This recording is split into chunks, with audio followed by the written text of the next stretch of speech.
ফ্রান্সের প্রেসিডেন্ট কর্তৃক হযরত মুহাম্মদ সাল্লাল্লাহু আলাইহি ওয়াসাল্লামকে নিয়ে ব্যঙ্গচিত্র প্রদর্শনকে সমর্থন ও ইসলামকে নিয়ে কটূক্তি করা মুসলমানদের উপর নির্যাতনের প্রতিবাদে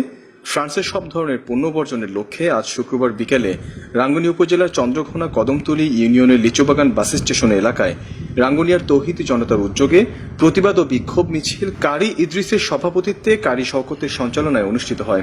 প্রতিবাদ সমাবেশে উপস্থিত ছিলেন রাঙ্গুনিয়া উপজেলা আওয়ামী লীগের দপ্তর সম্পাদক মোহাম্মদ আবু তাহের,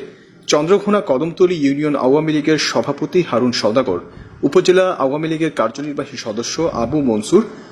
মাওলানা নুরুল আজিম, মাওলানা নাজমুল হক, মাওলানা হাবিবুল্লাহ, মাওলানা মুবিনুল হক, কারি ইসমাইল, আহমদুল্লাহ, মোহাম্মদ ইয়াসিন, হাবিবুল্লাহ রাব্বানী সহ অন্যান্যরা। এ সময় রাঙ্গুনিয়া তৌহিদি জনতার ব্যানারে রাঙ্গুনিয়ার বিভিন্ন ইউনিয়ন হতে শত শত ধর্মপ্রাণ তৌহিদি জনতা ফ্রান্সের পণ্য বর্জনের লক্ষ্যে বিভিন্ন ফেস্টুন ব্যানার প্লেকার্ড হাতে নিয়ে বিক্ষোভ মিছিল করেন এবং স্লোগান দেন। নবীর ইজ্জত রক্ষা করার জন্য কারা কারা প্রস্তুত আছে? মুহাম্মদ মুস্তাফা সাল্লাল্লাহু আলাইহি ওয়াসাল্লামকে নিয়ে ব্যঙ্গচিত্র প্রদর্শন করাই তীব্র প্রতিবাদ এবং নিন্দা জানাই এবং ফ্রান্সের সকল পণ্য আজ থেকে বাংলাদেশে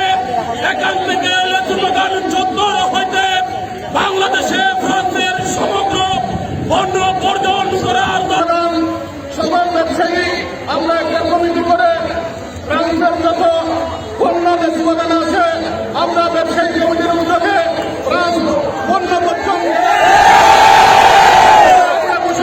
আজকের এই জনসভা থেকে একটাই দাবি জানি যে বাংলাদেশের মধ্যে ফ্রান্সের পণ্যকে বয়কট করতে হবে। সরকারের কাছে আমাদের একটা দাবি, ফ্রান্সের দূতাবাসকে আমাদের এই বাংলাদেশের মধ্যে রাখতে পারবে না।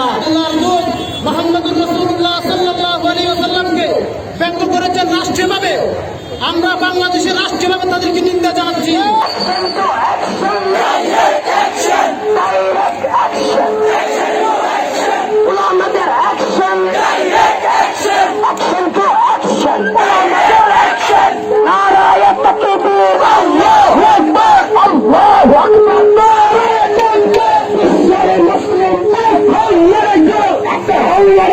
দেশের মুসলিম মানুষের